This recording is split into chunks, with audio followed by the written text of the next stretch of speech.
চুক্তি কৰি পেলাই জেলত আছে তেওঁৰ কথা প্ৰমোদ বড়ো চৰকাৰে ইউপিএলএ বা এই পিটিচিৰ ৰাজনীতিবিদসকলে এবাৰ ভাবিছে নেকি ভাবিলে আজি এই নতুন দলটো নোলাল হয় আজি কোকৰাঝাৰ জিলা ইউথ সেল আৰু ওমেন সেল গঠন হ'ল জিলা কমিটি আমাৰ চেণ্ট্ৰেল কমিটি ইতিমধ্যে গঠন হৈছে যেহেতু আমাৰ এপিবি দলটো আজি 2 মাহ পাৰ হৈছে গঠন হোৱা গতিকে আমি তথাপিও মানে যিখিনি আমি কাম কৰি আছোঁ কাৰণ আমাৰ অলৰেডি প্ৰতিটো ডিষ্ট্ৰিক্টতে আমাৰ ডিষ্ট্ৰিক্ট কমিটি হৈ গ'ল ব্লক কমিটি হৈ গ'ল প্ৰাইমাৰী হৈ গ'ল মাথন আমি এতিয়া অলপ মানে বাকী আছিল আমাৰ ইউথ আৰু ওমেন্সটো গতিকে আমাৰ ওমেন্স চেণ্ট্ৰেল কমিটি গঠন হৈছে জিলা কমিটি গঠন হৈ আছে ব্লক কমিটি গঠন হৈ আছে আমি মোটামুটি ধৰক আমাৰ 10 দিন 15 দিনৰ ভিতৰত আমি বাদ বাকি এইবিলাক সব কমপ্লিট কৰিম ব্লক কমিটি আৰু প্ৰাইমাৰী কমিটি দুটা ইয়াত গঠন কৰি শেষ কৰি দিম আমি বিপুল সঁহাৰি পাইছোঁ ৰাইজৰ সকলো ৰাইজে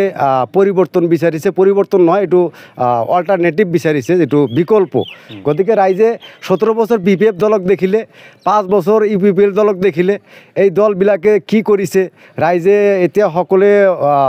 জানা পাইছে গতিকে ৰাইজে বিকল্প এটা দল বিচাৰিছে গতিকে সকলো জাতি জনগোষ্ঠীৰ উমৈহতীয়া প্ৰচেষ্টাত আজি এপিপি দলৰ জন্ম হৈছে গতিকে এই এপিপি দলক সকলো জাতি জনগোষ্ঠী আকলি লৈছে আকলি ল'ব আৰু আমাৰ আগন্তুক দিনত আমাৰ খুব ভাল ৰেজাল্ট হ'ব বুলি আমি আশাবাদী আৰু ৰাইজে আমাক এইটো আশা দিছে এতিয়া এইটো আমাৰ সিডব্লিউসি বা হাই কমান্ড আমাৰ এইটো সিদ্ধান্ত ল'ব আমি কিমানটা সিটত খেলিম তো এইটো সিদ্ধান্ত এতিয়ালৈ আমি লোৱা নাই কিন্তু আমি চেষ্টাত আছোঁ 40টা সমষ্টিতেই আমাৰ ক্যান্ডিডেট দিয়াৰ কাৰণে যেহেতু আমাৰ সাংগঠনিক ভেটিটো আমাক মজবুত কৰিব লাগে আমি এই মাহৰ 15 দিনৰ ভিতৰতে আমি সাংগঠনিক ভেটিটো মজবুত কৰাৰ পিছতহে আমি এইটো ক'ব পাৰিম আমাৰ সিডব্লিউসিয়ে এইটো জনাব মানে কিমানটা সিটত আমি দিম কিন্তু আমাৰ আশা আছে আমি 40টা সিটতে আমি ক্যান্ডিডেট দিয়াৰ বাবে আমি প্ৰস্তুতি লৈ আছোঁ